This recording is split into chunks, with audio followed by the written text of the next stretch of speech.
Assalamualaikum warahmatullahi wabarakatuh.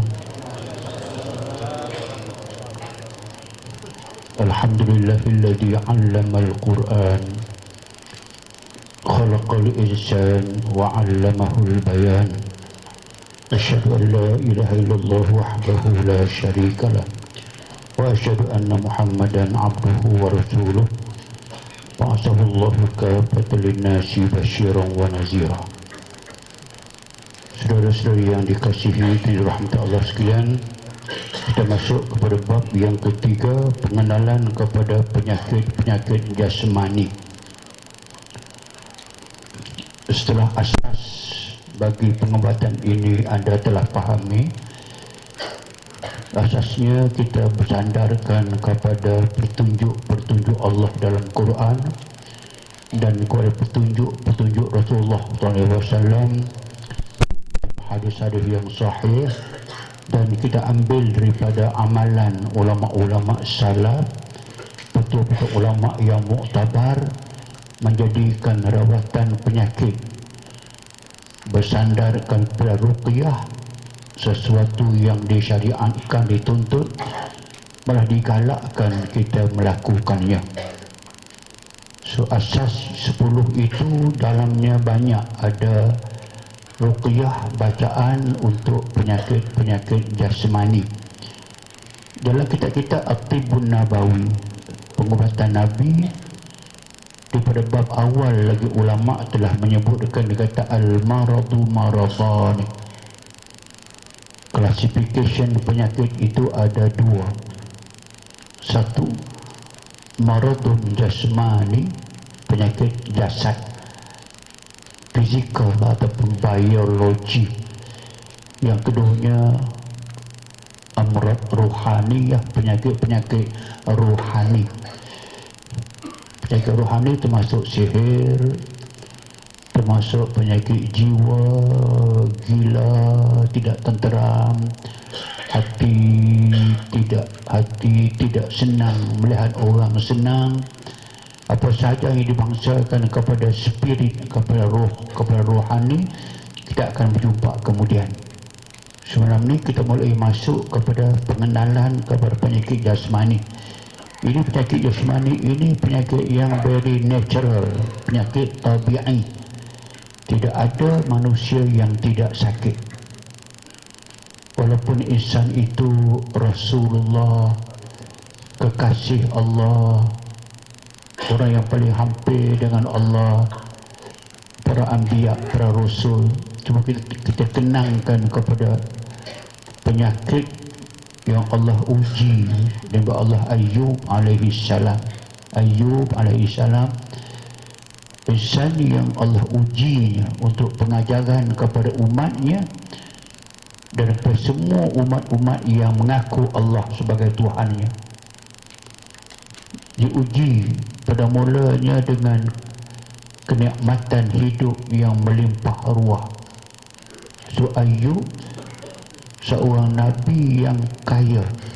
Dia tidak raja. Raja Sulaiman, Daud raja, Sulaiman raja. Ayyub nabi biasa, tapi dia rasul Allah Subhanahu wa taala yang Allah beri kekayaan kepada dia. Dengan banyak kekayaan kepada Ayyub itu, dia mensyukuri nikmat Allah, sentiasa tidak lekang syukur kepada Allah, syukur kepada Allah. Dan dikatakan dalam tafsir ayat yang wa Ayyub isnada rabbahu itu, dikatakan didengki oleh para iblis kerana biasanya kalau Allah beri banyak nikmat kepada seorang insan, insan itu akan melawan Allah, akan tidak taat kepada Allah. Berdasarkan kepada ayat kalla innal insan la yatgha ar-ra'ahu istaghna. Bahkan kata Allah, sesungguhnya manusia itu akan melampau. Maksud tagha, melanggar perintah Allah. Macam Fir'aun, dia kata kepada Musa, izhab ila Fir'aun innahu tagha. Wahai Musa, pergilah ke Fir'aun, dakwah Fir'aun, dia telah melampaui batas. artinya tidak taat kepada nilai-nilai murni. Sama dengan ini, bila mari kata innal insan, sesungguhnya manusia la yatgha, dia akan menjadi melampau, dia melanggar perintah Allah, dia tak peduli kepada hukum-hukum Allah. Bila ar-ra'ahu istaghna, bila dia rasa dia sudah cukup kaya, dia ada segala-galanya, dia jadi melampau. Sebab tu betul kita nampak kalau Allah uji dengan kesusahan, semua orang merintih menyebut ya Allah, ya Allah, ya Allah, sembahyang hajat, minta doa. Bila senang, dia lupa daratan. Okey, sebab tu balik point tadi, balik iblis bila melihat Ayub ini semakin banyak nikmat, kekayaan, anak pinak yang ramai, dan dia dengki. Biasa, entah macam mana mereka dapat menghadap Allah Subhanahu wa ta'ala dengan cara yang tak payah kita fikir. Laisa kamitslihi syai'. Mereka meminta izin daripada Allah nak menguji Ayub itu dengan kesusahan. Sebab Allah beri kesenangan, hatinya tetap teguh dan kukuh dengan Allah. Dia minta kepada Allah nak uji dia dengan kesusahan. Dia yakin, dia kata kalau disusahkan Ayub itu, dia akan yatgha, dia akan melampau, dia akan tidak taat kepada perintah Allah. Dia agak begitu. Dia lah makhluk Allah, nak buat baik pun Allah Ta'ala suruh, nak buat jahat Allah larang, nak buat juga lantak. Maka mereka telah datang untuk menyakiti Ayub dengan PL, dengan kebolehan makhluk yang jahat ini. Mereka berjaya, Allah izinkan, mereka berjaya menyakiti Ayub. Itu yang Quran sebut. Ini Quran sebut, wazkur abdana Ayub isnada rabbahu anni massani syaitanu bitur. Kamu ingatlah kepada nasib, kepada keadaan hamba aku Ayub ketika dia telah merayu, nada, menyeru nama Allah Tuhannya. Apa dia kata? Inni massani syaitan binusbin wa azab. Aku telah ditimpa, dikenakan penyakit nusbin, penat yang amat-amat sangat, wa azab, dan azab sangsara.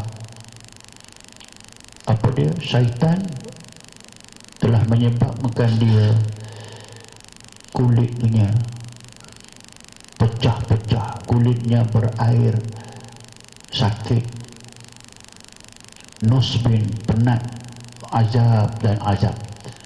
Saya nak cerita itu, nak mengatakan itu di antara penyakit fizikal, penyakit jasmani yang Quran sebut jelas kena sampai kepada seorang Rasul yang nama dia Ayub. Setiap penyakit ada ubat, tapi walaupun dia seteruk begitu, sebelum dia sampai ke teruk penyakit itu, syaitan telah berjaya merosakkan semua harta benda dia.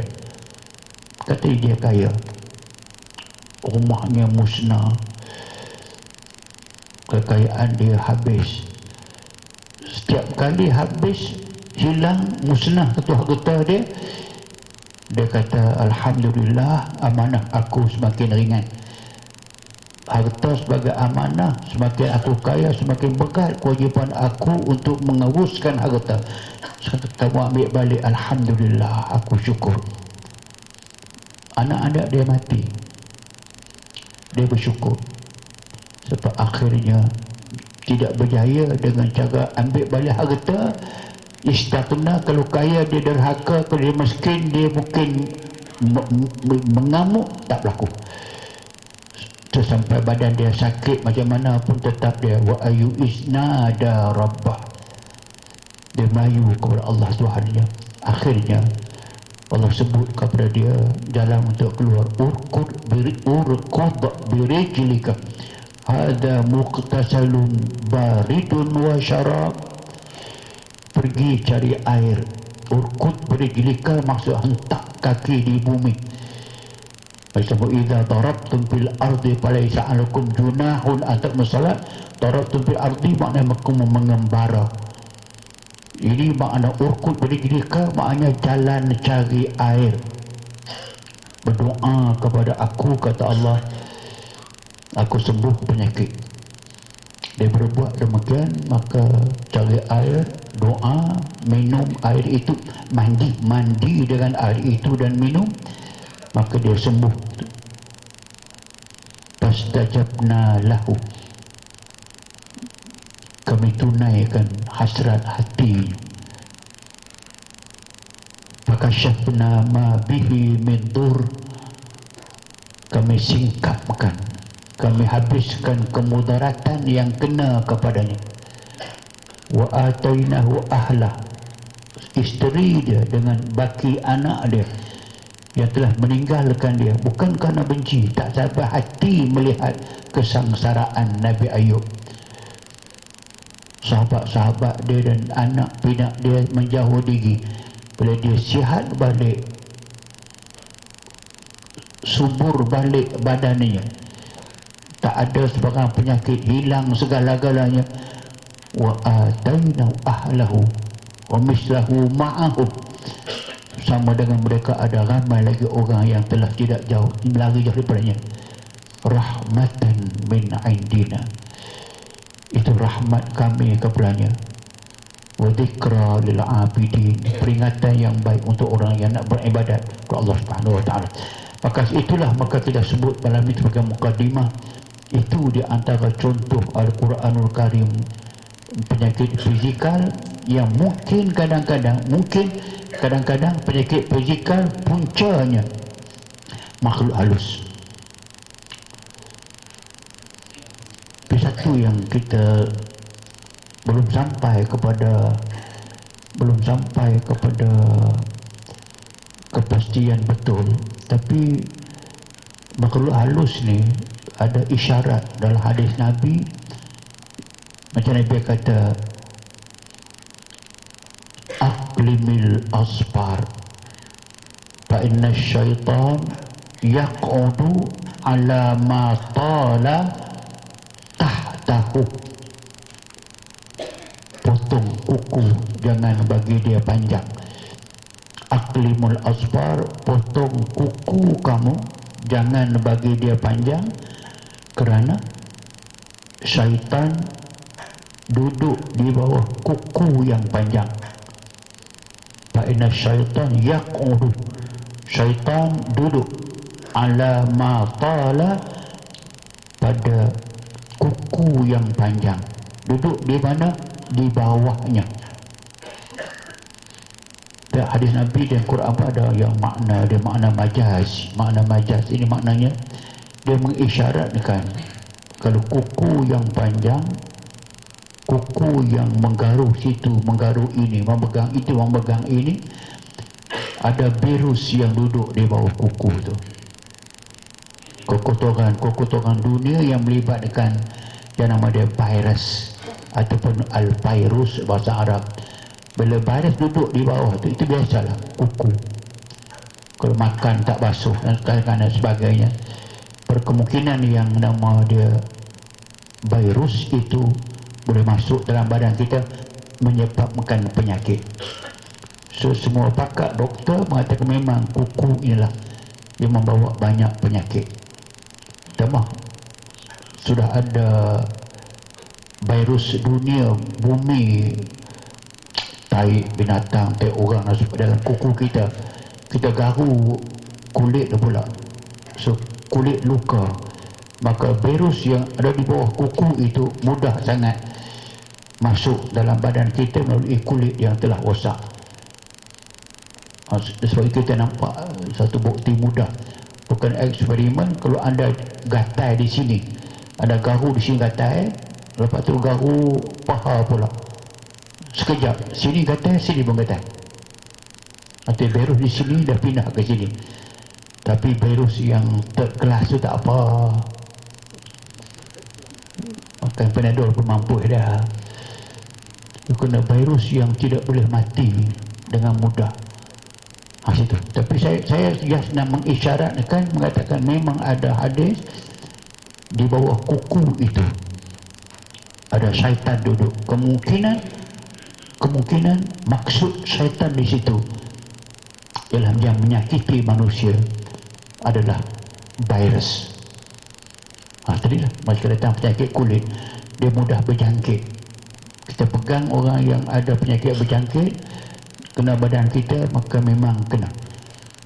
Sebab tu macam hospital, anda tengok kalau kita pergi sekarang hospital, jika di luar buat lama dah, nak masuk hospital kena basuh dengan satu air liquid, entah apa nama dia, kita basuh. Contohnya kumpan yang ada di tangan kita, kalau kita masuk pergi ziarah orang sakit, kita pegang dia, salam dengan dia, so tidak pindah kepada dia. Nak mengatakan Islam telah menyebut lebih awal, maka itulah menyebabkan penyakit kulit berlaku. Sebab itu maka punca penyakit kulit ini banyaklah yang kita tahu, macam hama 73 itu. Perubatan alternatif, saya sebut sebenarnya kita tak gunakan alternatif. Alternatif maknanya alternate, kita pilih sama ada ini atau ini. Kalau ambil ini, tinggal ini. Ambil hospital, tinggal rawatan Islam. Ambil rawatan Islam, tinggal rawatan hospital. Tidak. Kita bukan alternatif. Kita ini menampung satu yang lain. Menampung itu, satu boleh menampung dengan yang lain. Complementary. Complement, menggabungkan, menambahkan. Merawat di hospital boleh, waktu yang sama rawatan Islam dibuat, doa kepadanya, bagi air penawar kepadanya, sembahyang hajat untuknya. Itu komplement, bukan alternatif. Kalau orang yang datang ubat dengan kita, bolehkah tidak dijual dengan hospital? Boleh. Boleh. Boleh tak dia makan ubat hospital, makan ubat kita? Boleh. Air kita buat, boleh. Air kita doa ramai lagi besar penawar dia. Itu komplement. Tapi kerana biasa kita gunakan rawatan alternatif, pilih satu, buang satu. Mana boleh buang? Kalau kita nak berdoa pada orang yang nak, alangkah indahnya, alangkah cantiknya iman kita, perasaan kita kalau kita nak buat operasi jantung, operasi kepala, nak potong kaki, nak potong perut, nak buang appendix, doktor mengumpul semua kaki tangan dia yang nak terlibat dengan pembedahan itu. Mari kita baca doa dahulu, memohon kepada Allah Subhanahu Wa Taala supaya kerja kita berjaya. Memang baca doa, apa kurang, menambah keyakinan orang sakit itu. Doktor telah memohon kepada Allah Subhanahu Wa Taala. Habis rawatan, alhamdulillah, dipuji Allah Subhanahu Wa Taala. Maka boleh join, maka dia bukan alternatif, dia adalah complementary.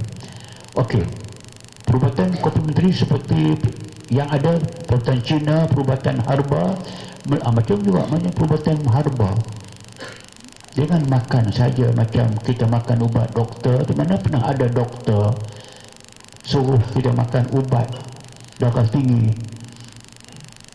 sebelum makan ubat ni kita baca bismillah, bismillah, bismillah, a'udzu bi'izzatillah wa qudratihi min syarri ma ajib wa hadir. Mana pernah ada.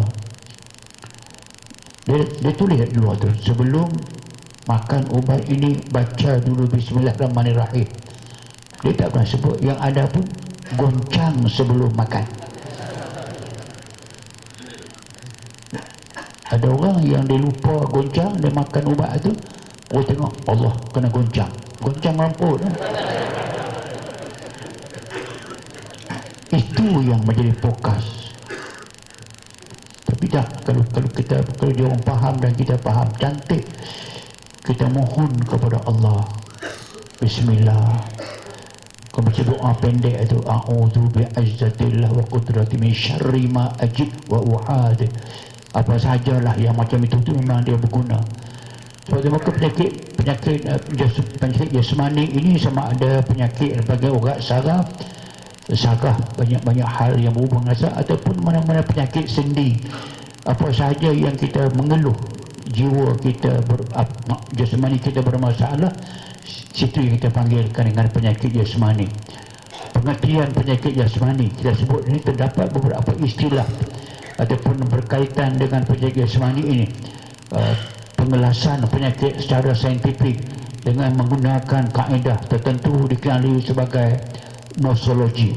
Apapun istilah-istilah yang macam ini tidak sangat kita nak tekankan, tapi nak sebut lagi sekali mengatakan bahawa fokus kita nak merawat penyakit jasmani, terutama yang tidak boleh diatasi oleh rawatan alopati. Selagi boleh merawat alopati, gunakan cara yang mudah. Macam kalau penyakit kulit gatal, tumbuh macam meruam dan sebagainya, ada ubat doktor daripada Elomet yang cukup berkesan kepada yang macam tu. So jangan tinggalkan kemudahan itu. Dia beli pun mudah, doktor bagi pun mudah, sapu dan mudah sembuh. So kalau selagi ada rawatan alopati yang terbukti dia berkesan, gunakan ubat itu, tapi dengan tidak lupa membaca doa. Sebelum guna kita baca, sebab kita ambil macam Nabi kata, kullu amrin di balin lam yubda bihi bi bismillah bahwa aqta wa ajzam. Hadis sahih. Kullu amrin, tiap-tiap urusan kamu, zibalin yang mempunyai makna dan kepentingan untuk kehidupan kamu, la yubda bismillah, kamu mulakan kerja itu dengan tidak menyebut bismillahirrahmanirrahim pada awalnya, kerja itu, urusan itu aqta, terputus dari rahmat Allah, wa ajzam, mudah sangat dia gagal sebab tak bersandar dengan Allah. Kejayaan kerja Allah, memudahkan yang baik kerja Allah. Dia tidak bismillah, tidak menamakan itu dengan nama Allah. Dia buat pun atas kudrat iradat Allah. Semua penyakit pun kerja Allah. Kalau dia buat perkara yang besar macam tu, dia lupa pada Allah Subhanahu Wa Taala. Aqta, Allah tidak merahmati dia. Tapi Allah yang maha pemurah ni nak sembuh, dia bagi sembuh. Orang kafir pun sembuh. Tapi tu dia kata, betapa indahnya bila kita gabungkan menjadi complementary. Nak makan ubat, baca bismillah, baca auzubillah dan sebagainya. Nak sapu ubat tadi pun, Elomet dia pun sapu, dia sembuh. Alhamdulillah sembuh. Itu yang kita katakan bahawa apa sahaja yang nama dia penyakit itu menjadi rahmat kepada kita. Imam Ibn Katsir dalam tafsir Al-Quranul Azim menyebut Allah SWT mengarahkan mereka supaya mengamati isi Al-Quran dan melarang mereka berpaling daripadanya. Allah SWT juga mengarahkan mereka supaya memahami maksud ayat Al-Quran yang begitu halus. Maksudnya, terlalu banyak benda-benda yang berlaku dalam hidup ini, kalau kita amati dia, kesemua tidak terkeluar daripada perencanaan Allah, kekuasaan Allah. Penyakit ini bagi untuk menguji manusia agar lebih sedar kelemahan manusia dan Allah yang maha kuasa. Sebab tu apa saja penyakit yang Nabi sebut, kita ambil dulu dah. Kalau boleh kita bersabar dengan penyakit itu dengan menyerah, bertawakal kepada Allah Subhanahu Wa Taala, itu yang lebih baik. Dan hadis sahih Nabi katakan, ramai umat aku nanti akan masuk syurga tanpa hisab. Di antara mereka orang yang la yastarquna, yang tidak pergi meminta ubat ruqyah ketika mereka sakit. Ada umat Nabi Muhammad di antara mereka yang akan masuk syurga tanpa hisab. Lajunya melintasi siratul mustaqim, tak payah berhenti tempat hisab, dapat mizan, terus masuk syurga. Siapa mereka di antaranya? Alladina la yastarquna. Ruqyah makna dia jampi, berdoa. La yastarqu, mereka tidak meminta orang menjampi ke atas mereka. Bukan makna tidak boleh jampi, sebab Nabi pun menjampi, Aisyah menjampi, Osman menjampi, sahabat menjampi. Tapi ini orang yang begitu istimewa, dia sakit macam mana pun dia berserah diri kepada Allah Subhanahu Wa Taala. Itulah yang Nabi sebut kepada perempuan Sauda. Dulu kita ambil Imra'ah Sauda, perempuan hitam itu, dia sakit, datang mengadu dekat Nabi. Nabi kata, in syi'iti sabirti falakil jannah. Sama. Kalau boleh kamu tidak payah mengikhtiarkan kesembuhan, kamu serah diri kepada Allah. Allah yang bagi penyakit, serah dekat dia. Dia nak sembuh tak sembuh, kamu terima saja. Kalau mati dalam keadaan sakit begitu, masuk syurga. Sama dengan ayat ni. Itu kalau kita lihat balik, itu maka Allah Ta'ala bagi, ada yang teruk, ada yang sedikit. Ada ambil ingatan satu hadis lagi yang sahih dari seorang Arabi Islam berjumpa dengan Nabi, dan Nabi tanya dia, bagaimana keadaan kesihatan kamu? Dia kata, aku paling sihat. Pernah kamu kena sakit kepala sudah? Aku tak pernah sakit kepala. Kamu pernah kena demam panas, homa? Aku tidak pernah kena demam homa. Perut kamu tidak pernah memulah sakit? Aku tidak pernah kena perut yang sakit. Nabi diam, dia pun berpaling, dia berjalan. Nabi kata kepada sahabat yang lain, kalau kamu nak lihat kepada seorang ahli neraka tu, kalau kamu nak lihat contoh seorang ahli neraka tu, yang tadi tu. Hadis sahih. Makna dia, kalau orang yang langsung tidak pernah diuji Allah dengan kesakitan, orang sakit sebut nama Allah, sebut Ya Allah, Ya Allah. Rupanya kalau tidak diuji dengan sakit langsung, itu memang bukanlah tak boleh, bukan berlaku, tapi maknanya contoh begitu, macam Allah tak nak uji dia, tak nak kira pasal dia, contoh saja. Sebab tu maka sakit perkara biasa, kita ikhtiar lah apapun. Okey, kita masuk bab 4, rawatan penyakit jasmani ini. Kita mulakan dengan asma. Dia penyakit jasmani, lelah. Terutama sekali anak-anak kita yang kecil yang mula kena lelah ataupun asma. Hampus, kalau bahasa Brunei panggil hampus. Nasib baik tak mampus. Hampus. So, mudah sudah ingat sekarang tempat awal ni, semua ada ingat penyakit asma ini memang ada suatu bahan yang amat mujarab, insyaallah mujarab, dan boleh menyembuhkan. Sebab kalau ubat lain biasa kalau di hospital dia bagi ubat untuk asma ni bukan untuk semua. Dia legalah malam tu, tapi 2 hari pula kena balik. Lega seminggu, lepas tu jadi balik. Tapi yang ini yang kita nak belajar ni, pengalaman kita dan orang yang buat kerja dah mengaku dan sebagainya, lepas sekarang mengaku boleh sembuh penyakit asma, khususnya kanak-kanak. Cuma nak ada bahan, cuma nak guna bahan dia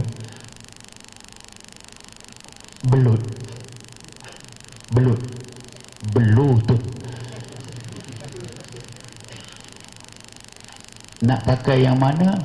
Nak ambil lendir pada badan belut itu. Nak buat apa? Nak dimakan, nak dimasukkan dalam badan anak yang jadi asma. Nak buat macam mana? Masa saya belajar dulu, ini ilmu Pak Kak Jai. Bapak Kak Jai dia memang pengubat. Keluarga kami ada 2 orang yang kena hampus gitu. Anak abang saya, anak abang Kak Jai. Saya tengok dia buat sendiri. Sekali buat sampai sekarang dia dah sembuh asma dia ataupun lelah dia. Keluarga saya ada seorang yang hap gitu, buat sekali saja sembuh sampai sekarang. So banyak anak-anak perawat kita yang ada masalah bila mereka buat senang. Sebab tu saya mengajar dulu, bapak saya mengajar ambil belut seko yang baru naik daripada air lah. Jangan ambil belut yang kering mampus lah, mau ubat apa-apa ya. Yang hidup kalau boleh pegang. Kalau tak boleh pegang, terpaksa kena pakai tali lah, ikat. Tapi nak ambil lendir di badan dia tu macam mana? Ambil beras. Tapi ini contoh. Nak kata mula kita boleh ambil beras biasa, pegang di badan tu, lurut badan dia dengan beras tadi, supaya beras tadi berlumuran dengan lendir belut. Lepas tu beras yang bercampur dengan lendir belut tadi dikeringkan dengan panah matahari boleh, dengan dryer boleh. Lepas dikeringkan, ditumbuk beras itu lumat-lumat, jadikan dia tepung, membuat bubuk, buat makanan yang boleh budak itu makan. Tepung tadi buat bubuk, mudah aja, rebus gula sikit, bubuk lah tu. Buat bubuk kanji boleh, tak, yang penting sekali buat apa makanan, buat kuih boleh, bagi makan budak tu. So dia makan tepung tadi daripada beras yang telah bercampur dengan lendir belut. Ada yang buat begitu, tapi ada seorang dulu daripada murid, daripada pelajar kita, dia kata, Ustaz, saya buat lain sikit. Anak dia 5 orang, semua sekali. Dia jadi macam keturunan. Keluar seorang lelah, keluar seorang lelah, penat lelah. Dia kata, saya terfikir nak buat satu benda yang Ustaz tak ajak, tapi saya buat sendiri. Kau buat macam mana? Dia pegang belut, dia kata ambil roti gardenia. Roti mengali tu. Dia ambil roti, dia pegang belut, lurut. Lepas tu bakar, buah pelantar, buah apa semua kali, lipat bagi nak makan. 5 orang makan, seorang satu. Saya buat 3 kali. 3 kali buat aja. Tu Ustaz, sembuh ke 5 orang. Tahu sembuh di mana? Sebelum tu kalau hujan nak turun, mereka lelah. Kena hujan sikit pun lelah. Sekarang boleh mandi bawah hujan lebat atau mana pun, lelah tak mari. Itu saya kata, tu contoh ni banyak, bukan satu. Okey, sebab tu ambil balik semula. Lendir belut, buatlah macam mana pun. Ada orang lain pula, dia kata, Ustaz, saya buat lain. Saya pegang belut, saya kikih dengan pisau, perut, dapat dia dekat suku cawan tu. Habis saya buat air panas, bubuh gula, bubuh sirap, bubuh limau sikit, bagi minum. Dia lakukan anak yang besar sikit lah, boleh. Apa sahajalah, yang penting lendir belut itu menjadi bahan untuk menyembuhkan penyakit asma ni. Ataupun kalau nak tahu nak cari belut macam mana,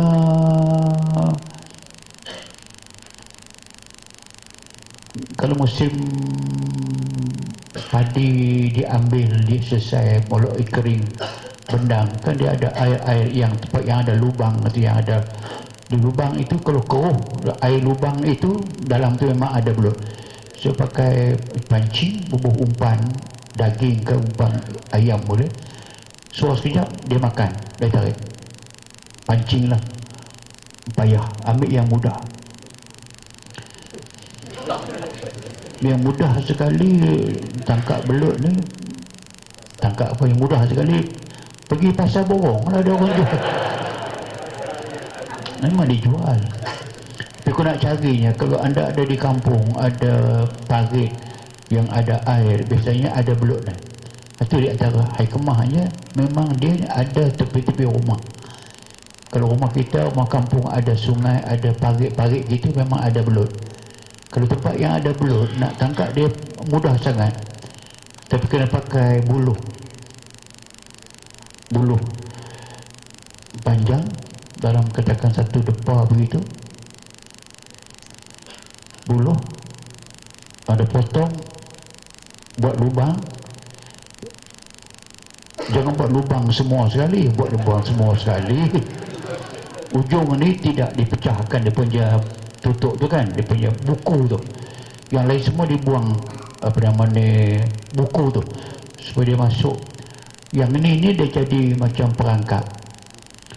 Ada masukkan umpan dalam tu, katakan telur busuk ke, ataupun ikan busuk ke, apa nak yang busuk lah, jangan taik sudah lah. Yang busuk dalam tu anda pergi letak dalam air yang mungkin ada belut. So biasa belut ni dengan yang busuk ni dia sensitif, sekejap dia masuk. Kalau dalam parit itu ada 5 ekor belut, semua akan masuk. Masuk pasal apa? Dia bau umpan tu, dia masuk, yang lain masuk. Rupanya belut ini binatang yang tidak ada gear go start. Memang kenaya lah. Dia nak masuk tu, dia bau dia tak kisah, dia masuk je. Bila berjumpa tu dia makan semua sekali, memang dia bau. Yang lain masuk, memang dia tak boleh gostan, dia licin kan. Dia tak ada kepak, mana dia kepak. Jadi ekor dia tak boleh gostan, akhirnya dalam tu penuh dengan belut. Ada piangkat tu belut semua. So boleh gunakan belut itu untuk dapat lendir tadi, boleh bela dalam timba. Kalau hari ni buat sekali, habis dah dia punya lendir dia, lepas dalam air pula, maka dia akan jadi lendir semula. So besok boleh buang balik, pakai balik. Buat dalam 3 kali begitu, yang nama asma ni, insyaAllah. Itu kalau budak-budak. Kalau orang tu sama, tapi dosnya kena lebih. Kalau budak-budak, seekor itu boleh untuk seorang. Kalau OT gardenia tadi itu just nice, logot 2 kali begitu, so dia lekat dah segala macam lendir di roti itu. Bila bakar, campur dengan pelanta, margarine, bubuh mentega, bubuh apa nama ni, apa kaya, si kaya lah yang pentingnya. So boleh makan, so kita pun boleh makan. Saya pernah try makan, apa dia rasa dia, tak rasa apa, boleh. Sebab tu satu. Tengok lagi hikmah yang nama dia asma ni, yang semua orang kena ni. Di rumah kita, dalam kebanyakan rumah orang Melayu, orang mana saya tengok, kan ada satu burung yang suka bersarang di rumah kita. Sparrow dalam bahasa Inggeris kan, burung yang warna kuning, mulut dia putih dengan hitam. Okey, so burung ni memang Allah Ta'ala buat dia memang suka tinggal di rumah orang. Dia tak mau tinggal di hutan, dia tak mau balai raya pun dia tak nak, dia nak rumah orang. Kalau anda buat apa nama ni, sarang dia daripada kelapa, sabut tu kan, sabut, buang dia punya isi dia, buat lubang begitu, buat balik, gantung itu, dia akan masuk bersarang. Tak apa, apapun sarang, ada gambar dalam buku yang kedua. Yang ini ada hikmah dia. Anak burung itu yang belum lagi terbang di sarang dia, kena tengoklah, dia akan bertelur, dia akan menetas, dia akan membiaklah. Okey, yang penting nak ambil anak burung dalam sarang tu, Dia bukannya halal, dia bukan masuk yang haram, dia yang halal. Dia tak termasuk yang bukan yang dilarang.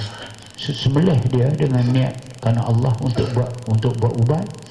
Anda bersih dia cara bersih syarak, dan cincang dia rebus buat sup. Jangan pula sekok berbahaya sampai 2 gantang. So kalau boleh 2 ekor ataupun 3 ekor. Kalau dia sekok kecil sangat, sekok pun boleh, 2 ekor boleh, 3 boleh. Sembelih elok-elok, cuci elok-elok, cincang halus, rebus, bagi dia masak elok-elok, buat sup lah. Nak masukkan apa-apa rempah kata boleh, tapi yang penting nak bagi anak tadi makan sup itu. Kuah dia boleh, dengan isi boleh. Kalau boleh dengan isi lah, rebus biar bagi hancur, dia makan. Dia penawar yang amat berguna untuk mengobati dan menyembuhkan penyakit yang kita panggil dengan penyakit asma ataupun lelah. Itu 2. Bagi orang tua yang telah dewasa macam kita ni, selain daripada belut tadi itu, sebab kita ada ini yang komplement, ada ambil yang lain. Apa dia? Buah ketula. Buah ketula yang dia punya kulit dia tidak licin kan. Dia ada blok-blok gitu. Ada gambar nanti dalam buku yang kedua kita akan tunjukkan. Tapi ambil buah ketula, yang penting buah ketula ini dia panjang. Dia ada yang sebesar lengan kan. Ketula ke petula? Pengerti sudah ada nama. Ketula ke petula kita kisah. Dia ada panjang, ada yang panjang star pun ada. Yang panjang tu sejengkai pada petula. Okey, potong kepala dia, ada buangkan biji ke semua. Pakai pisau, pakai sudu boleh. Yang pentingnya buah petula tadi nak buang isinya. Apa dia isi dia? Dia biji banyak. Ada buang isi dia ke semua petula itu. Ada ambil gula batu, masuk dalam buah petula itu, tempat yang tadi kita buang dia dah kosong, buah gula batu. Lepas tu tutup balik kepala dengan yang kita potong ni, tutup balik, pinkan dengan toothpick boleh. Nak bakar buah petula yang dalamnya ada gula batu itu sampai dia basah. Lepas dia masak, ada perahkan, ambil jus dia bagi makan orang tua yang telah kena penyakit asma. Sebagai ikhtiar dia amat berkesan. Pasal kita guna tadi yang saya katakan komplimen tadi, samping doa. Apa doa dia? Kita ada doa dalam halaman yang ke-80 itu. Satu, kita gunakan istilah ayat penawar seribu guna itu Al-Fatihah. Saya sebut dulu dah masa saya turunkan Al-Fatihah, kita bersahabat baik, beramal, sentiasa berkawan dengan Al-Fatihah itu. Dan kita pun ada Al-Fatihah yang kita ambil sanad. Ingat, kita baca Fatihah yang kita ambil sanadnya bersambung tak putus sampai ke Rasulullah SAW. Kita baca dia dengan niat baik, niat kerana Allah untuk menyembuhkan penyakit. Kalau kita ingat, anda ingat dalam kepala selalu Nabi kata Fatihah ini penyembuh kepada semua penyakit. Ada sahih. Maka baca Fatihah, lepas tu kita baca yang keduanya selawat syifa. Selawat syifa ini ialah selawat. Apa dia makna selawat? Selawat makna dia anda baca satu selawat, Allah beri 10 rahmat. Bila Allahumma, kita memohon kepada Allah, jangan ada keraguan. Kita dah jawab semua tuhmahan orang-orang yang tidak gemar kepada cara ini, mengatakan selawat syifa ini syirik, kuno dan sebagainya. Telah kita selesai dah jawab, tak baca selawat syifa. Yang ketiga, ini yang kita nak baca doa itu, bismillahi a'udzu bi'izzati min syarri ma ya'u hadid. Itu 3 kumpulan itu kita baca. Tak panjang, mudah. Maka dengan kita berbuat demikian pada bahan, kalau bahan yang paling mudah sekali, air biasa, air mineral, air zam-zam, air apa sajalah, itu dipanggil bahan juga. Kalau tadi pada budak-budak tadi kan pada belut, anda baca pada belut. Kalau jadi roti yang bercampur dengan lendir, baca dia roti itulah. Baca Fatihah, sahabat sifat, dan baca hadis Nabi di bawah tu. Bismillah 3 kali itu buat, yang jadikan itu sebagai ikhtiar penyembuhan penyakit. Sebahan rawatan penyakit asma tu, lendir belut tu senang, ada nampak. Lendir belut, buah kelapa tumbuh, ni saya tak sebut tadi. Satu lagi buah kelapa tumbuh. Nyok lah. Nyok tumbuh tu, yang tumbuh maksudnya yang tak ditanam lah. Tanam nak buat macam mana pula, yang tak ditanam lagi dia tumbuh. Sebabnya yang tumbuh itu dalam satu jengkal setengah, lebih kurang satu penangkap gitu. Sebab kalau tumbuhnya pendek sangat, kumbui dalamnya itu terlampau kecil dan isinya masih lagi keras. Kalau dia telah panjang begitu, maka kumbui dalamnya dah penuh. Kumbui tumbuh enggak? Bubuh lah bahasa apa pun dalam tu. Sebab kita nak pakai, kita nak blendkan daripada pokok ni, daripada yang tumbuh, daripada buah tu, buang yang keras, ambil yang lembut, ambil dia punya akar dia, dan nak kena ambil sampai kepada tumbungnya yang dalam tu, ambil sampai kepada lendir yang ada dalam nyok tu, blend ke semua sekali. Itu nak diberi makan kepada orang tua yang ada asma. Asma ni bukan penyakit yang mudah tau, dia terus menerus berlaku sampai mati. Silap makan, kena hujan, kena asap, kadang-kadang tu dia asma ni dia mudah sangat berjangkit daripada orang dan sebagainya. Okey, itu yang saya sebut sini ni sebagai buah kelapa tumbuh, atau madu lebah dan getah buah. Kalau kata madu lebah memang itu yang anda faham sangat. Saya tak nak ulang lain kali dah, sebab kita dah faham. Yakhruju min butuniha syarabun fihi shifa'un linnas. Yakhruju min butuniha syarabun mukhtalifun alwanuh fihi shifa'un linnas. Lebah mengeluarkan daripada perutnya madu lebah berbagai-bagai warna. Padanya ada kesembuhan kepada penyakit manusia. Mestilah penyakit itu penyakit yang kronik, yang susah. Maka penat, lelah ni satu yang susah, bagi makan lebah, makan madu lebah. Satu lagi bahan dia getah buah betik. Buah betik ni, buah betik madu, kau dapat yang manis ataupun tak apalah, buah betik saja. Buah betik ini pun sama juga, getah betik. Getah betik itu adalah penawar, khasnya kepada penyakit lelah itu. Nak buat macam mana? Ambil satu sudu madu lebah, pergi cari pokok betik yang ada buah muda, ada lukakan buah betik itu dengan pisau, dia akan mengeluarkan getah yang putih. Getah itu akan keluar dengan banyaknya. Anda tahan sudu supaya getah itu menitis dalam sudu, tapi jangan lebih 3 titik. Jangan lebih 3 titik. Kurang tak apa, 3 titik saja, dikucai, makan madu lebah yang bercampur dengan getah betik. Dan anda tahu, mengatakan betik ini mempunyai kesan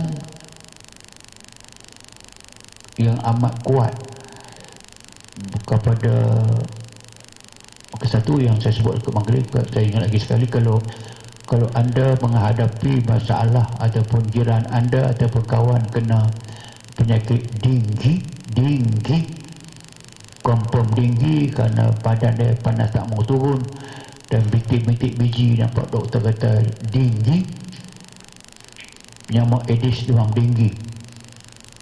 Ambil daun betik, selai jangan lebih, ada tumbuk dia bagi lumat, tumbuk bagi lumat, lepas tu perah, nak ambil jus daripada daun betik itu. Mungkin dapat dalam 1 sudu ataupun 2 sudu saja. Minum air itu. Minum air jus daun betik. Batang tak payah, ambil daun saja. Tumbuk halus-halus.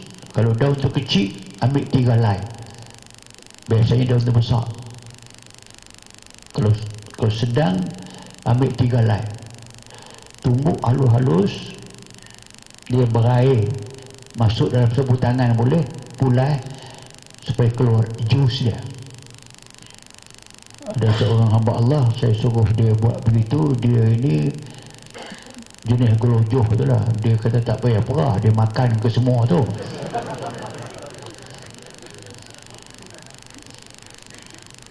Tapi yang pentingnya, dia berlaku side effect kepada dia, kena diarrhea.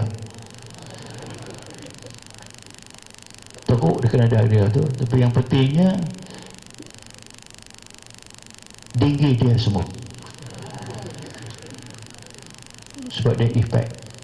Ada tahu ke tidak mengatakan bahawa kalau orang buat kenduri di kampung yang mereka gunakan sembelih kerbau pencit ataupun lembu pencit,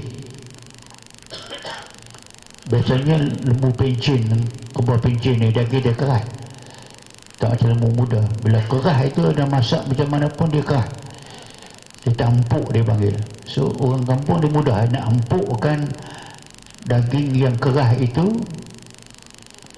Ambil selai saja daun betik, masukkan dalam bekas yang nak digunakan untuk menyuci daging, masukkan daun betik dalam tu, biar dia bertalut bersama dengan daging itu, buah air dan sebagainya, akan ada buang daun itu. Masakkan daging itu, sekejap dia lembut, hampir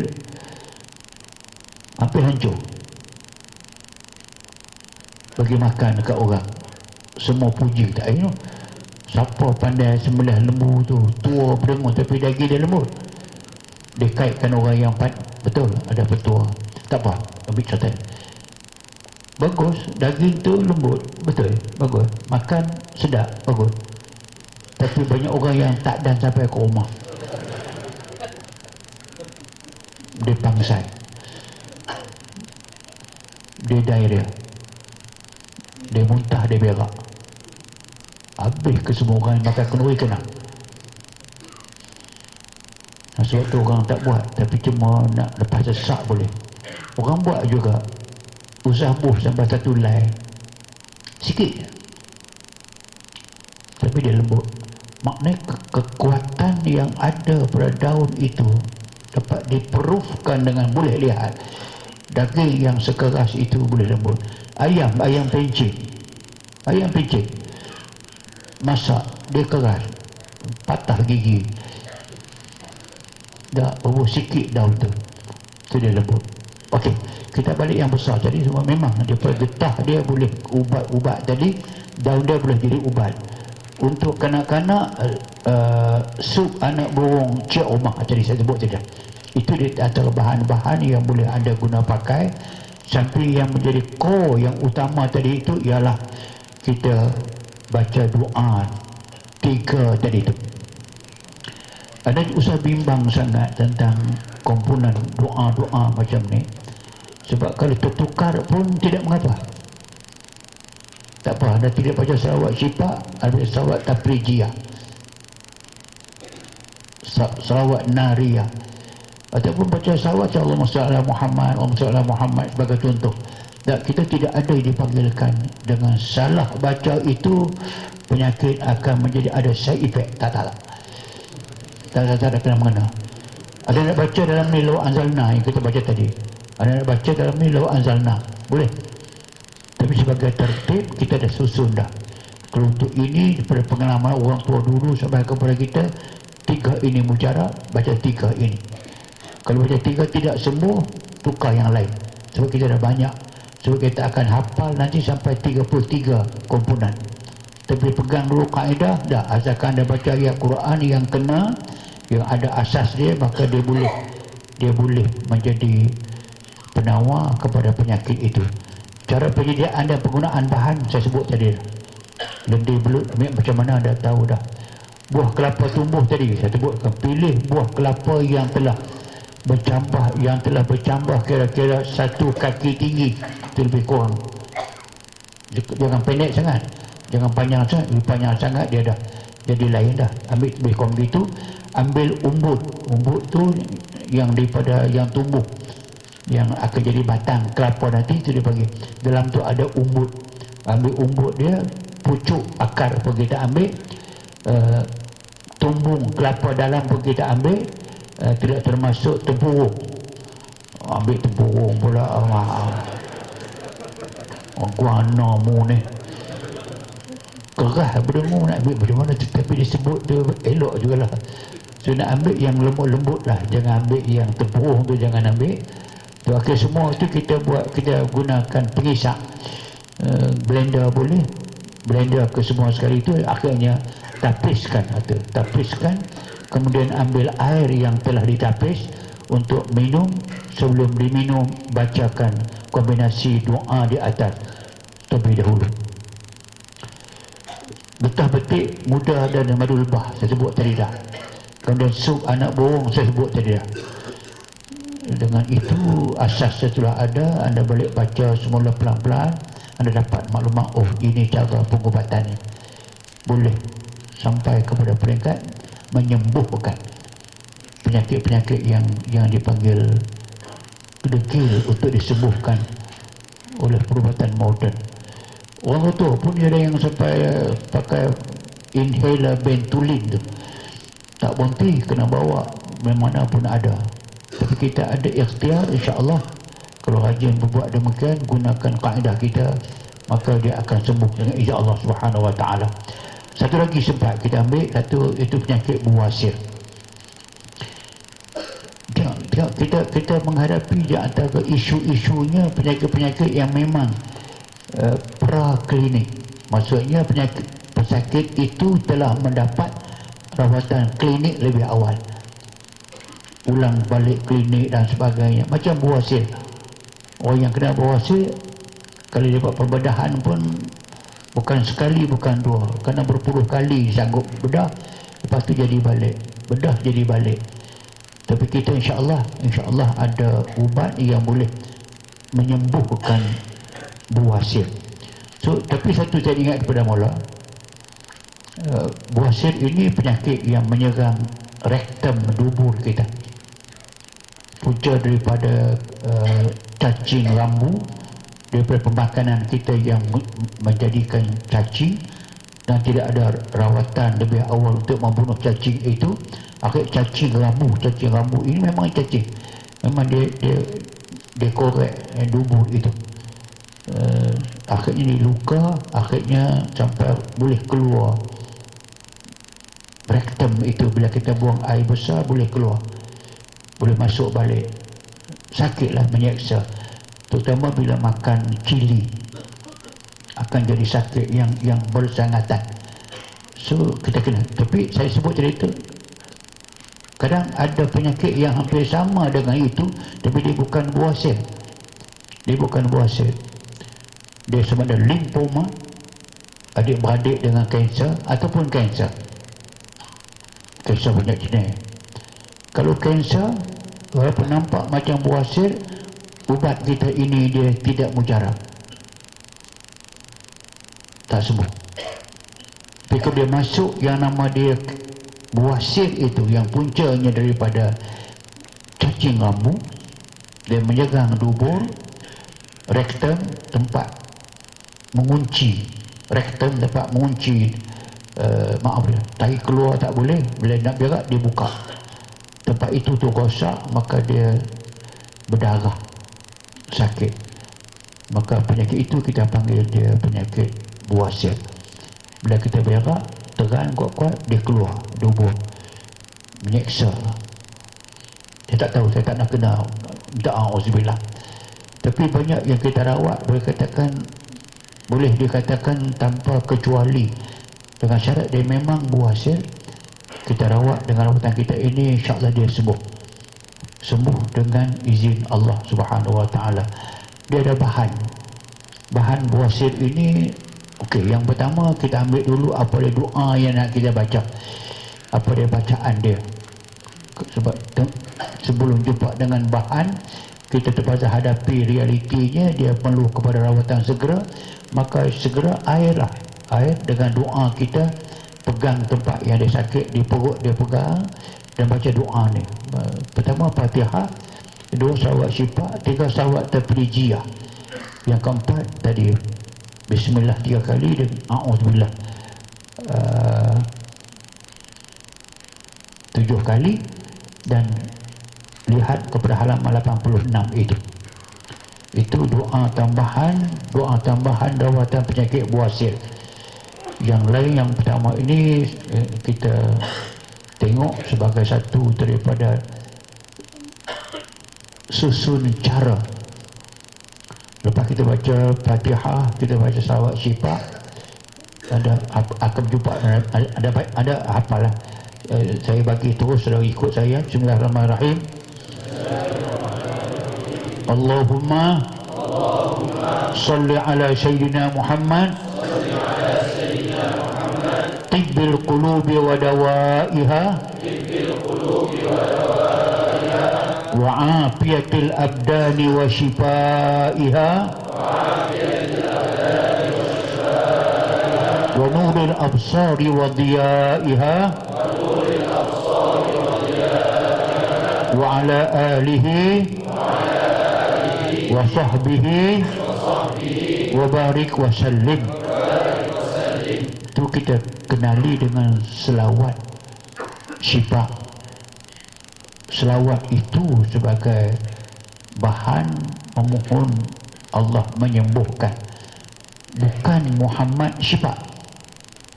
Kalau Muhammad syifa, dia menimbulkan keraguan ataupun tuduhan Muhammad sebagai penyembuh.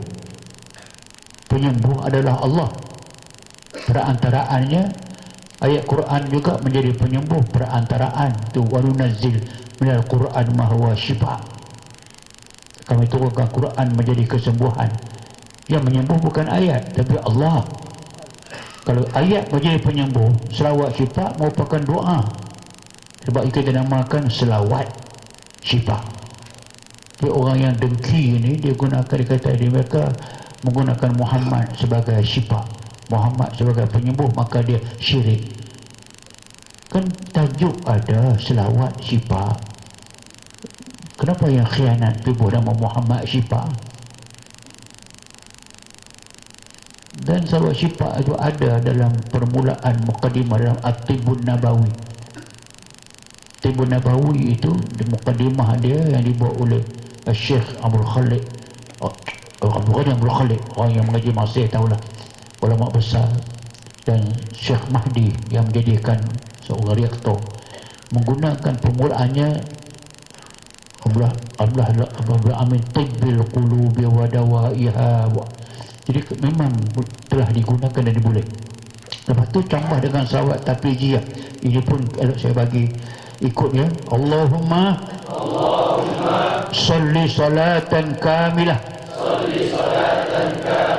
wa sallim salaman tamma ala sayyidina Muhammad alladhi tanhallu bihi al-uqad wa tanfariju bihi al-kurab wa tuqda bihi al-hawaij wa tunalu bihi al-raghaib wa husnul khawatim wa yustasqal ghamamu biwajhihil karim wa ala alihi wa sahbihi fi kulli lamhatin wa nafasin bi'adadi kulli ma'lumin lak. Yang lain itu dah ada, anda tengok halaman 86 itu ya. Saya turunkan Astaghfirullahalazim alladzi la ilaha illahu al-hayyul qayyum wa atubu ilaih ya latifan fawqa kulli latif ultuf bi fi amri Allahumma shfihi ya arhamar rahimin la hawla wa la quwwata illa billahil aliyyil azim.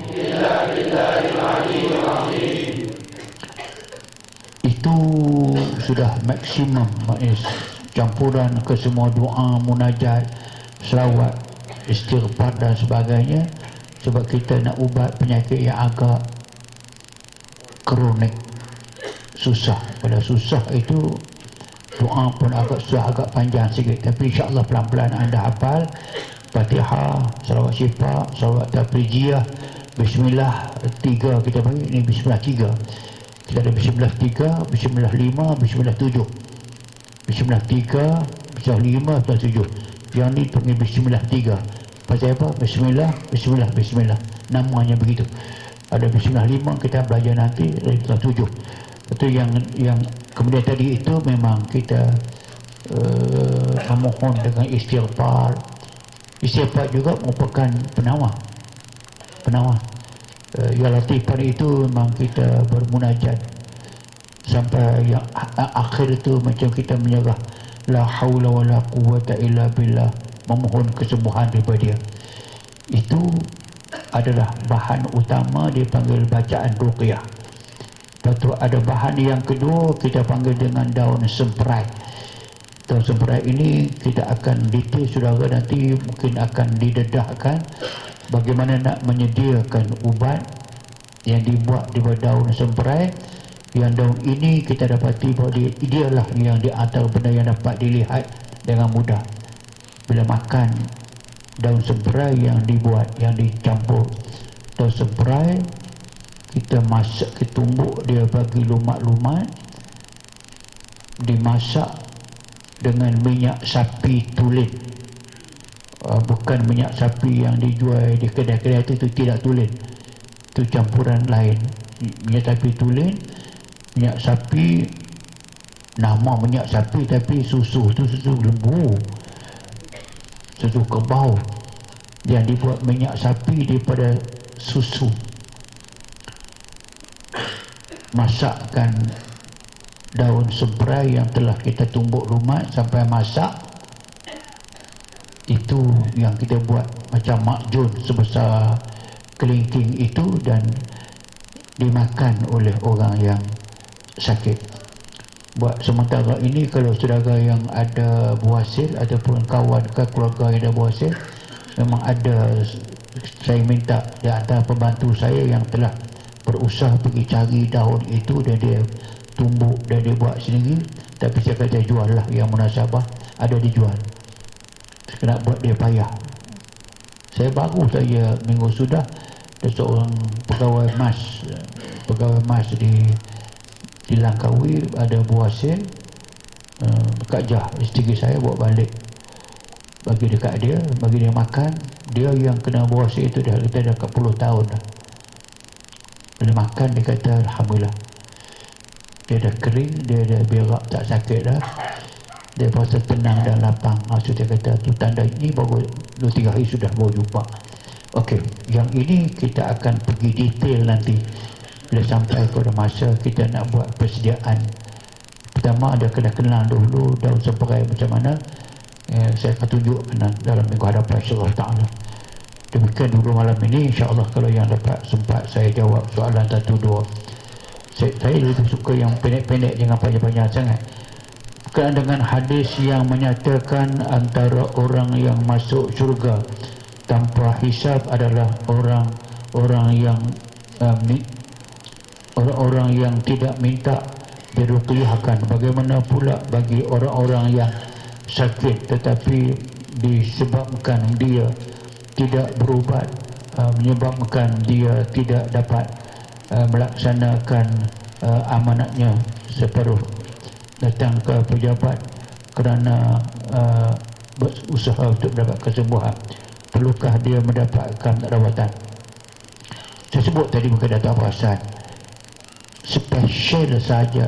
Nabi sendiri pun berubat, sahabat-sahabat pun berubat. Nak menyatakan memang ada orang Islam, umat Muhammad ini yang dia kena sakit, dia tidak mencari ubat, dengan syarat dia jangan mengeluh, dia sabar, terima pemberian Allah Ta'ala itu dengan tidak berusaha mengubat sampai dia mati.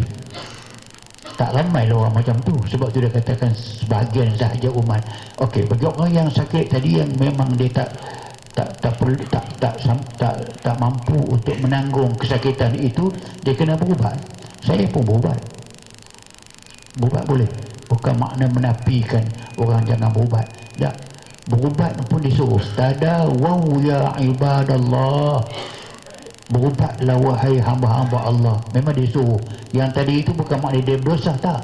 Dia tak berdosa, tapi dia menanggung kesabaran Allah beri kepada dia, maka dia tak mau berubat, mengadu sahaja pada Allah Ta'ala sahaja, serah. Itu maksud dia. Adakah ada doa yang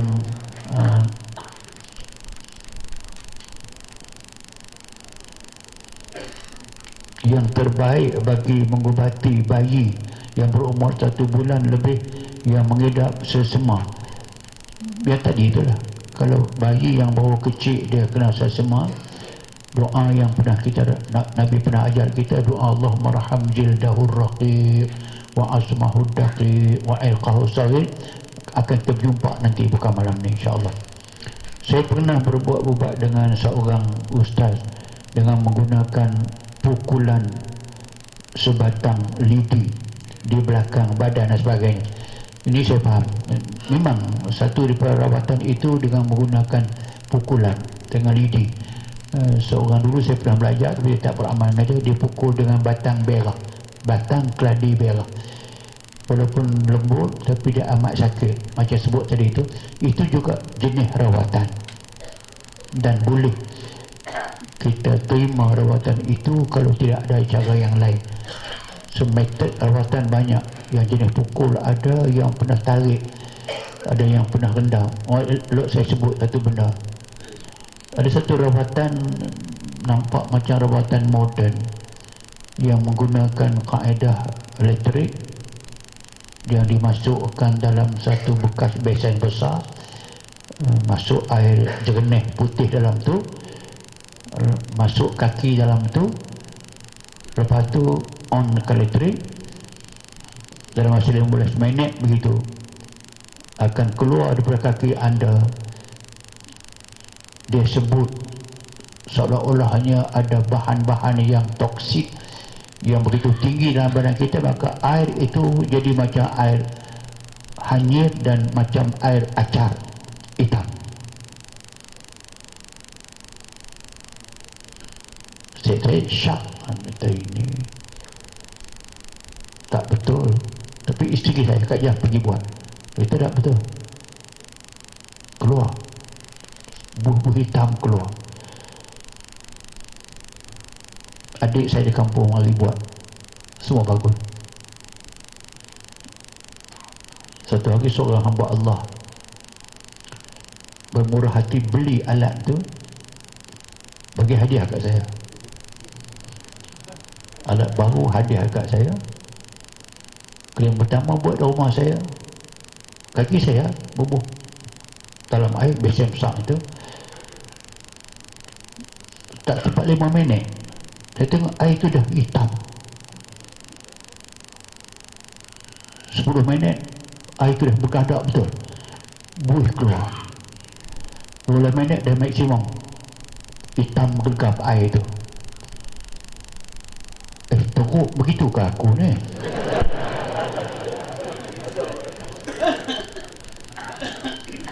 tak yakin. Allah ilham kat saya, angkat, tengok Allah dengan hanyanya keluar toksik dekat sebadan saya sampai kalau banyak itu tu air nak bagi hitam macam tu kalau dah buat pun kena sebotol tu. Toksik aku banyak begitu kah? Ya, saya buang begitu, cuci dah elok dah boleh. Cuma begitu dah, dia kata coil tengah-tengah itu yang digunakan untuk rendam itu kena tukar baru selepas 50 kali orang masuk. Tak apa, saya baru sekali buang, bubuh air jernih, bubuh coil ke dalam tu, jangan bubuh kaki. Kau tengok, tak dan seminit dah keluar hitam, keluar, tak dan 3 minit dah penuh dengan hitam. Bukan keluar daripada kaki, kuat tu. Dalam tu dia buat satu benda yang bila rendam dengan air dia keluar teri, dia mengeluarkan tu. Sebab dia kena tukar bila sampai 50 orang. Memang jelas-jelas dia tipu. Kalau anda pernah buat begitu, nasib lah. Tapi itu saya kata, itu memang tidak betul. Okey, maksud saya, itulah cara orang menggunakan. Sebab tu yang itu tu bila orang yang buat kerja tu, bila dia faham begitu, dia banyak orang buat kerja ni. Dia orang buka bisnes banyak tu. Buka. Tapi sah dengan mata kasar. Dengan tak masuk kaki, benda tu mengeluarkan yang hitam, legam juga sebagainya. Bukan keluar daripada kaki. Dan tak mungkin kaki kita, saya boleh keluar toksik sebanyak itu tu dalam masa 3 minit. Teruk sangat ke aku ni? Dah. Itu contoh saja saya sebut itu sebagai dia rawatan. Anda tengoklah sendiri, kalau anda tengok, kalau ada suruh orang tu buat dengan tidak masuk kaki. Kalau anda tengok perut, tak apa, saya tak masuk kaki, tak apa, saya nak bayar berapa, RM10 bagi 15 minit, tak apa, buat tengok, nak tengok, saya tak masuk kaki. Bila buat, terbuka. Apa tanda seorang itu bakal pasangan kita untuk berkahwin? Dari mana punai melayang? Dari mana datangnya sayang? Kalau dia boleh mata turun ke hati, kalau hati berkenan tu ngam lah tu. Jadi tidak, saya tidak nak pergi kepada orang menenung nama dia apa, nama kamu berapa, tarikh lahir kamu bila, kamu tak dia biarlah, tengok oh ni sesuai tak sesuai, oh, tanah air api angin, tak nakah kamu angin dia api dengan angin, kalah angin menang. Dah.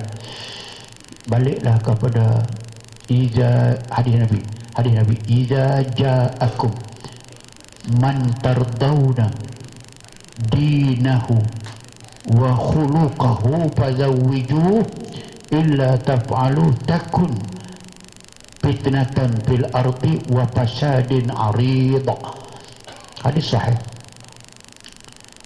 Apabila datang kepada kamu, wahai wali-wali, orang yang ada anak, datang kepada kamu pinangan, man tardawna dinahu wa khuluquhu, orang yang kamu reda, kamu puhati akhlak ada dan pegangan agama dia, akhlak dinahu wa khuluquhu, komitmen agama dia clear, dia seorang yang beragama dan berpegang agama dia. Wa khuluquhu, memang orang yang pegang kuat agama, akhlak dia terpuji, akhlak dia baik. Fazawiju, kahwin. Illa taf'alu, kalau kamu enggan membuat demikian, takun fitnatan fil ard, akan jadi fitnah di bumi, wa fasadin arid, rosaknya akan memanjang. Sebab tu maka kalau adalah yang disebut tadi tu dengan ada nak kena buat istikharah ke, tak apa istikharah, tapi yang besar sekali Nabi sebut, Nabi tak sebut istikharah, ja'akum man tardawna dinahu wa khuluquhu fazawwijuh. Adakah mimpi majlis perkahwinan bersama pasangan, tanda pasangan itu sesuai untuk kita? Mungkin Mungkin insya-Allah. Tapi yang besar yang tadi itu, saya menasihatkan kepada sekalian anda, kalau sudah ada satu ketentuan hati nak buat kerja berkenaan seorang perempuan, tidak sampai kepada sembahyang istikharah. Pasal hati telah terpaut. Ada istikharah macam mana pun, hatta jika istikharah sebaliknya pun, istikharah biasanya antara satu benda yang ada tengah-tengah tu, tak tahu nak buat keputusan. Exactly tak tahu yang ni kan yang mana. Contohnya misalnya seorang perempuan, dua orang datang sekaligus, SMS masuk dua orang sekaligus, nak pilih yang mana tak tahu, pilih yang dia ada. Itu baru istikharah. Kalau berat hati daripada awal dah, maka tidak perlu istikharah. Kata kacau. Buat juga boleh, tak ada masalah. Ni apakah dia orang bunian? Itu memang dia jenis makhluk halus yang biasanya orang bunian ini dia duduknya, tempat tinggalnya berhampiran dengan rumah-rumah orang. Sebab ada hadis Nabi dipanggil Amir ataupun Ammar, makhluk halus yang mereka, nature mereka suka menumpang dengan orang, duduk di rumah orang. Sebunian yang hampir dengan perkampungan orang. So saya banyak cerita, ada cerita bukan malam ni lah, banyak cerita yang tunjuk bahawa mereka memang duduk bersama dengan kampung orang. Kadang-kadang di atas orang kita ni yang hilang, termasuk dalam frekuensi alam mereka, ditransformkan daripada visible kepada invisible. Orang tu hilang 3-4 hari baru jumpa. Budak-budak hilang 3-4 hari baru berjumpa. Kawan saya seorang hilang 4 bulan. Akhirnya berjumpa. Cerita kemudian. Tapi maknanya betul itu berlaku berada. Ini rakan saya ada merawat dengan seorang pengamal perubatan. Cara rawatan menggunakan nafas dan lam jalalah dia, lamul jalalah. Saya nak tahu lam jalalah itu apa.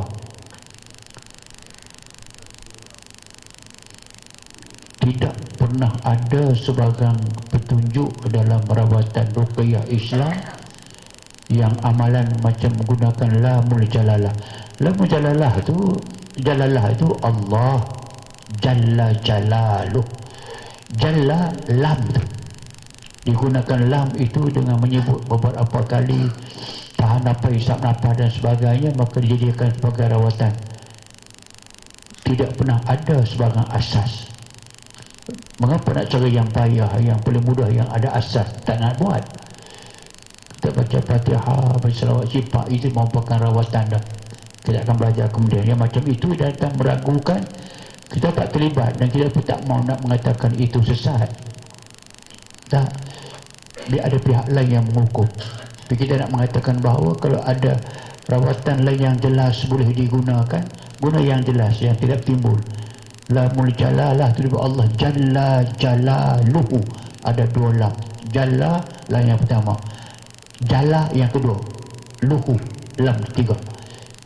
Jalla 1 lam, Jalla 1 lam, ada 3 lam dalam tu. Maksudnya digunakan lam itu untuk dia zikir dan beramal dan sebagainya.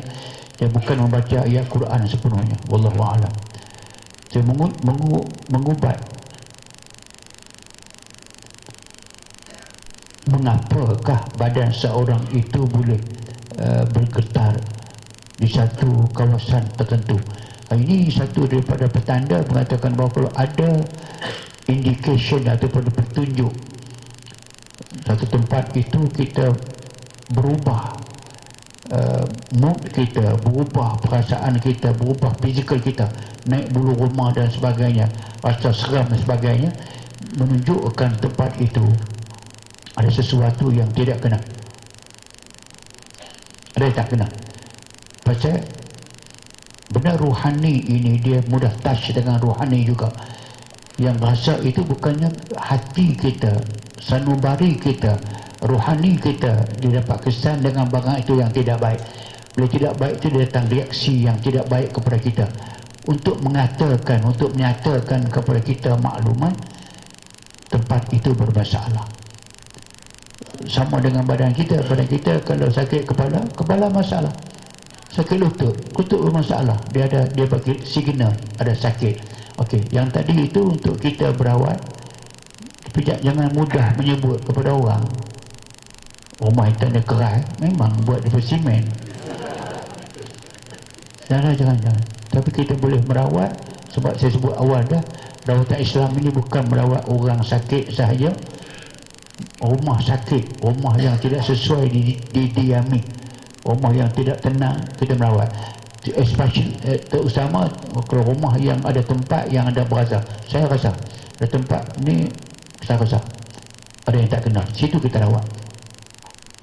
Baca Yasin, ayat kursi, merijiskan, ataupun yang saya cek aja nanti, wa'ahidukum bil ahdil ladzi akhadtumuhu ma'a Sulaiman bin Daud antarhalu annina wala tu'zuna ahada. Itu doa. Wa'ahidukum, aku nak bagi tahu kepada kamu dengan janji yang telah kamu ambil janji dengan Sulaiman bin Daud. Nabi Sulaiman dah dulu. Kamu janji dengan Sulaiman, kamu tak nak mengganggu anak Adam, kamu hormati janji itu. Hendaklah kamu keluar daripada tempat kami ini, jangan kamu sakiti siapa-siapa pun. So doa tak ada asar yang jadi diamal, dan sebut kena pun memang mereka telah berjanji dahulu dengan Nabi Sulaiman.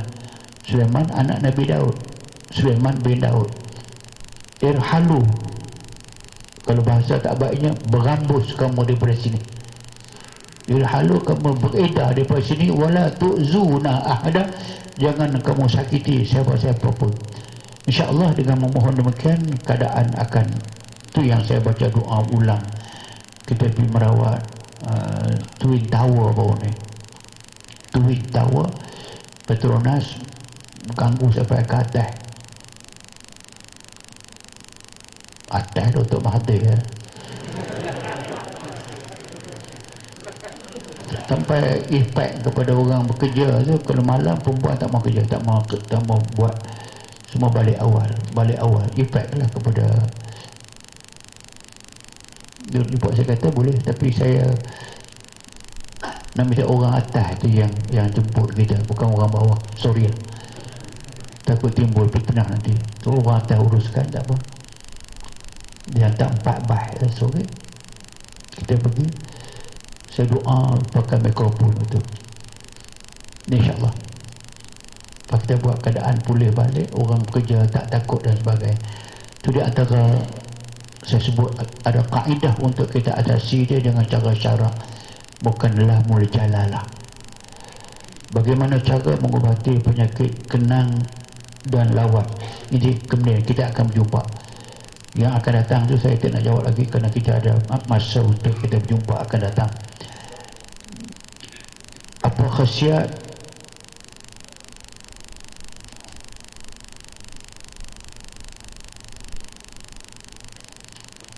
entah.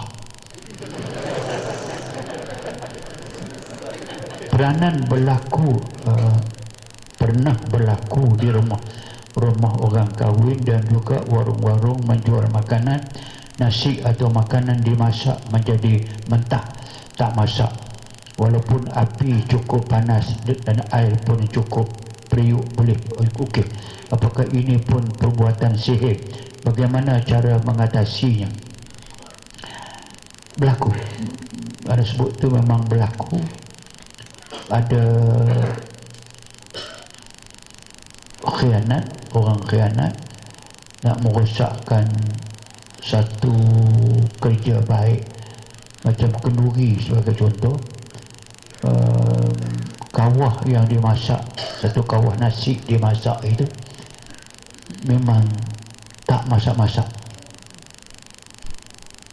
Ini dah pukul 1 ni, orang dah makan penuh ni, nanti tak masak-masak. Apa dia orang buat? Dia gunakan puting rokok daun nipah. Puting rokok daun nipah, dicampur mentera. Balik pada sihir, campur mentera memang sihir. Dia pun letak di tengah-tengah dapur. dia tungku 3 tu kan, tak kawah kampung tu, tengah-tengah tu di pokok tengah-tengah tu tanam putin rokok daun. Apa tu rokok daun? Daun apa? Nipa pun tak tahu juga. Putin rokok daun, putin rokok tu yang orang Islam, orang sembuk itu pergi ambil. Ada jampi dia, doa dia, mengarut semua ni. Dia pergi tanam tengah-tengah tu malam hari. Tutup. Esok dia orang masak. Nasi tak masak. Berosak kalau kerja khianat. Kalau itu dia boleh buat, maka sama dengan warung tadi. Kedai tadi dia boleh buat. So kaedahnya mungkin bukan rokok daun dah. Mungkin rokok sekarang kau Allah wa'ala, tapi kita tak tahu. Tapi memang digunakan demikian. Dicampak di mana memang nasi tak masak. Itu satu. Yang kedua, perbuatan jahat. Memang niat jahat, memang tidak elok, Islam larang, dosanya besar. Dia buat khianat. Kari gulai yang dimasak itu, masak, diangkat sekejap, sama dengan sejuk dia basi dan berbuih. Sama dengan sejuk tu dia terus basi. Biasanya dia 24 jam kan, nak basi 24 jam, dia basi. Perbuatan khianat. Kalau itu dia boleh buat, maka memang di antaranya benda yang, sebab tu dia katakan al-musih itu wa ta'allamuna ma yadurruhum wa la yanfa'uhum. Mereka belajar al-musih itu daripada syaitan, ma yadurruhum, yang mendatangkan kemudaratan kepada mereka. Jadi mudarat kepada orang yang dia buat. Mudarat. Kenuri tak boleh makan. Nak jual barang basi. Mudarat. Dan orang yang buat tu pula mudarat akidah dia. Rosak akidah. Sebab itu maka yang itu jangan dibuat. Kalau berlaku juga demikian, memang kita tolong merawat dia dengan menggunakan ayat-ayat Quran yang akan membatalkan perbuatan-perbuatan sihir. Sebab kita baca ayat majitum bihi sihr innallah sayubtiluhu. Kamu buat ni ya sihir, tapi Allah tak akan batalkan dia. Kita bacakan semua ayat sihir, nanti kita akan berjumpa bila sampai masa yang nanti, bukan sekarang insyaAllah ta'ala. Al-Fatihah.